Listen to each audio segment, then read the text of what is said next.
राजकुमारी की शर्त। एक राजा की बेटी की शादी होनी थी। बेटी की यह शर्त थी कि जो भी 20 तक की गिनती सुनाएगा वही राजकुमारी का पति बनेगा। गिनती ऐसी होनी चाहिए जिसमें सारा संसार समा जाए। जो यह गिनती नहीं सुना सकेगा उसे 20 कोड़े खाने पड़ेंगे। यह शर्त केवल राजाओं के लिए थी। अब एक तरफ राजकुमारी का वरण और दूसरी तरफ कोड़े।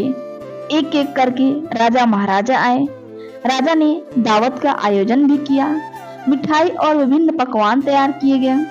पहले सभी दावत का आनंद लेते हैं, फिर सभा में राजकुमारी का स्वयंवर शुरू होता है। एक से बढ़कर एक राजा महाराजा आते हैं। सभी गिनती सुनाते हैं जो उन्होंने पढ़ी हुई थी, लेकिन कोई भी ऐसी गिनती नहीं सुना पाया जिससे राजकुमारी संतुष्ट हो सके। अब जो भी आता कोड़े खाकर चला जाता। कुछ राजा तो आगे ही नहीं आए।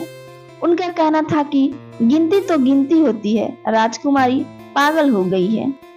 यह केवल हम सबको पिटवाकर मजे लूट रही है। यह सब नजारा देख एक हलवाई जोर जोर से हंसने लगा। वह कहता है, डूब मरो राजाओं, आप सबको 20 तक की गिनती नहीं आती। यह सुनकर सभी राजा उसे दंड देने के लिए कहने लगे। राजा ने उससे पूछा, क्या तुम गिनती जानते हो?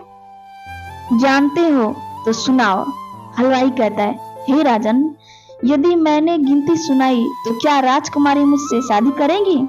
क्योंकि मैं आपके बराबर नहीं हूँ और यह स्वयंवर भी केवल राजाओं के लिए है, तो गिनती सुनाने से मुझे क्या फायदा? पास खड़ी राजकुमारी बोलती है, ठीक है, यदि तुम गिनती सुना सको तो मैं तुमसे शादी करूंगी, और यदि नहीं सुना सके तो तुम्हें मृत्यु दंड दिया जाएगा। सब देख रहे थे कि आज तो हलवाई की मौत तय है। हलवाई को गिनती बोलने के लिए कहा गया। राजा की आज्ञा लेकर हलवाई ने गिनती शुरू की। 1 भगवान 2 पक्ष, 3 लोक, 4 युग, 5 पांडव, 6 शास्त्र, 7 वार, 8 खंड, 9 ग्रह, 10 दिशा, 11 रुद्र, 12 महीने, 13 रत्न, 14 विद्या, 15 तिथि, 16 श्राद्ध, 17 वनस्पति, 18 पुराण, 19 तुम और 20 मैं। सब लोग हक्के बक्के रह गए। राजकुमारी हलवाई से शादी कर लेती है। इस गिनती में संसार की सारी वस्तुएं मौजूद है।